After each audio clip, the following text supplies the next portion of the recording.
Selanjutnya yaitu akan menjelaskan tentang dasar pemikiran adanya teknologi pendidikan, yaitu oleh saya sendiri. Sebelumnya nama saya Risa Aulia dari PAI 5C yang akan menjelaskan tentang dasar pemikiran adanya teknologi pendidikan. Apa sih yang disebut dengan dasar adanya teknologi dan untuk apa kita menggunakan hal tersebut?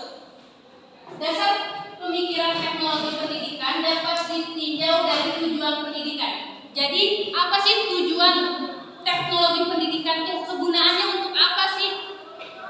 Yaitu mengubah atau cara berpikir dan merasa berbuat. Maksud di sini tuh, jadi ketika kita sudah menggunakan sebuah teknologi untuk sebuah pendidikan, makanya anak itu akan berpikir. Karena di sebuah teknologi itu banyak teknologi yang dipakai untuk pendidikan seperti Canva, Classroom, kelas digital, atau banyak dan lain-lainnya ya. Dan teknologi pendidikan mencakup berbagai aplikasi dan program yang dapat digunakan untuk meningkatkan proses pembelajaran. Jadi guru sekarang itu di era modern ini, guru itu harus bisa menggunakan sebuah teknologi untuk pembelajaran di kelas. Pembelajaran di kelas seperti misalkan adanya PowerPoint. Untuk apa? Untuk membantu cara berpikir siswa. Kalau misalkan kita menerapkan seperti zaman dahulu, tidak akan bisa karena sudah berubah era zamannya gitu kan ya.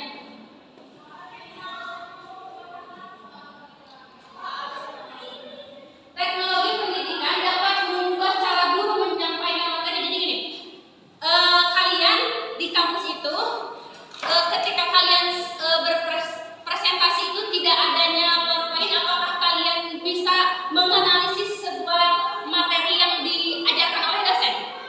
Tidak. Jadi mengapa diadakannya sebuah teknologi agar pemahaman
Hipotesis itu adalah pernyataan yang sementara atau yang diduga-duga.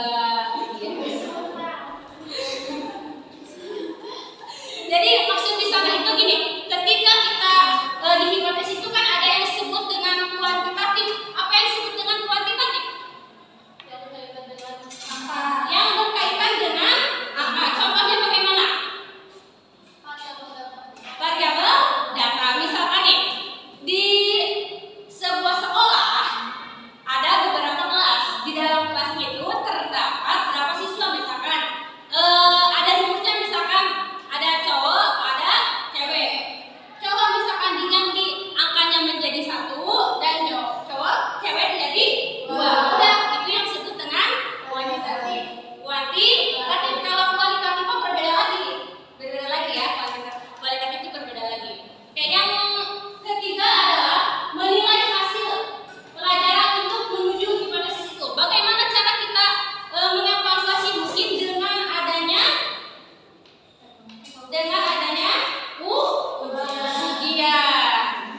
ujian. Bagaimana misalkan cara kita menganalisisnya dengan misalkan menggunakan Excel. Di dalam Excel itu pasti ada yang namanya rumus, misalkan rumus menjumlahkan angka tersebut, siapa yang sudah bisa mencapai tujuannya, siapa yang masih standar, dan siapa juga yang belum. Itu untuk apa? Untuk mempermudah guru. Makanya kita menjadi seorang guru itu harus paham dengan adanya teknologi. Kalau misalkan kita tidak bisa menggunakan sebuah teknologi, akan ribet nantinya, karena di masa yang akan datang mungkin semuanya sudah menggunakan teknologi. Oke. Yang selanjutnya mencari perbaikan yang standar. Bagaimana cara memperbaikinya? Mudah mungkin ya, mengevaluasi, melihat misalkan anak ini kurang, berarti kita harus memperbaikinya dengan cara apa? Dengan cara yang lain. Yang selanjutnya,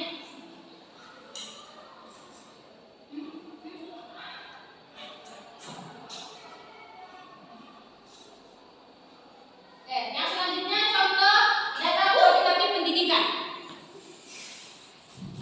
Boleh dilihat oleh kalian sendiri dan dibaca mungkin contoh data kuantitatif pendidikan. Gambar pertama misalkan kita bisa mendata berat badan, misalkan ada berapa, misalkan jenjangnya bagaimana, jenjang TK, SD, SMP, SMP terbuka, SMA, dan SMK. Itu yang disebut dengan contoh kuantitatif. Yang selanjutnya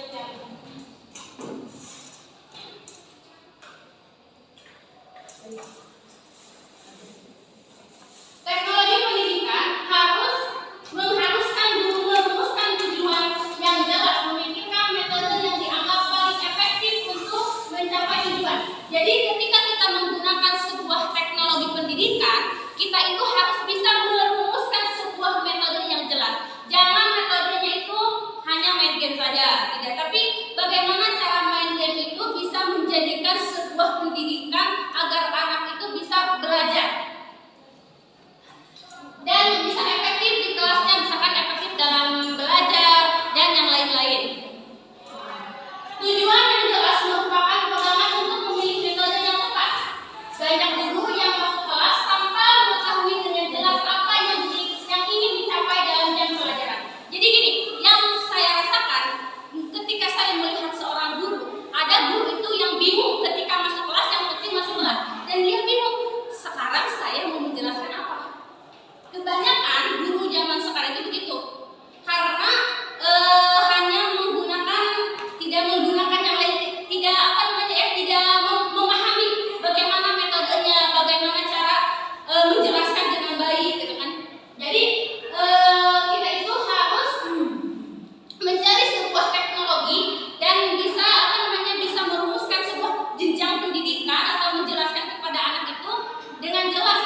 setiap anak itu mempunyai prestasi yang berbeda. Ada prestasinya dengan akademik dan ada juga non akademik. Mungkin ada anak itu yang bisa, mungkin yang tadinya prestasinya tinggi jadi menurun. Nah, bagaimana kesalahan di sana kita bisa memperbaiki? Oh, berarti kita bisa membuka data yang barusan, data yang disebut dengan kuantitatif.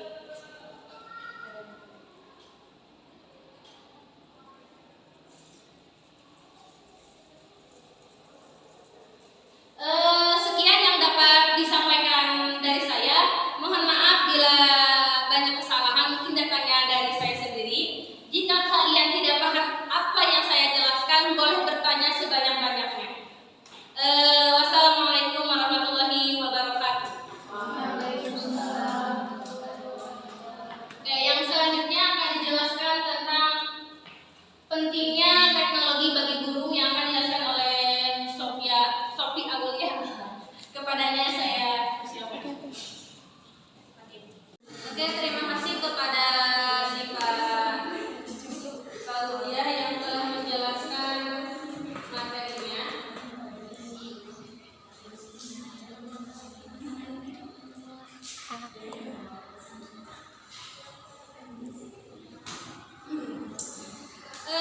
Yang selanjutnya yaitu sesi tanya jawab. Bagi kawan-kawan yang ingin bertanya, mau dari laki-laki ataupun perempuan, silakan untuk bertanya. Ada yang ingin bertanya dari perempuan? Boleh mengangkat tangannya. Oke, kepada saudari Alvira untuk bertanya. Bertanya kepada siapa? Boleh, silakan. Mau 5 juga tidak apa-apa.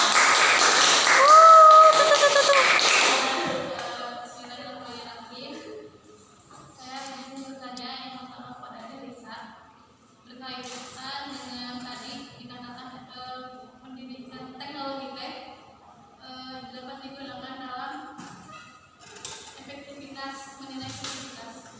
Nah, seberapa besar efektivitas teknologi dalam penggunaannya dalam jenjang pendidikan SMP dan SMA?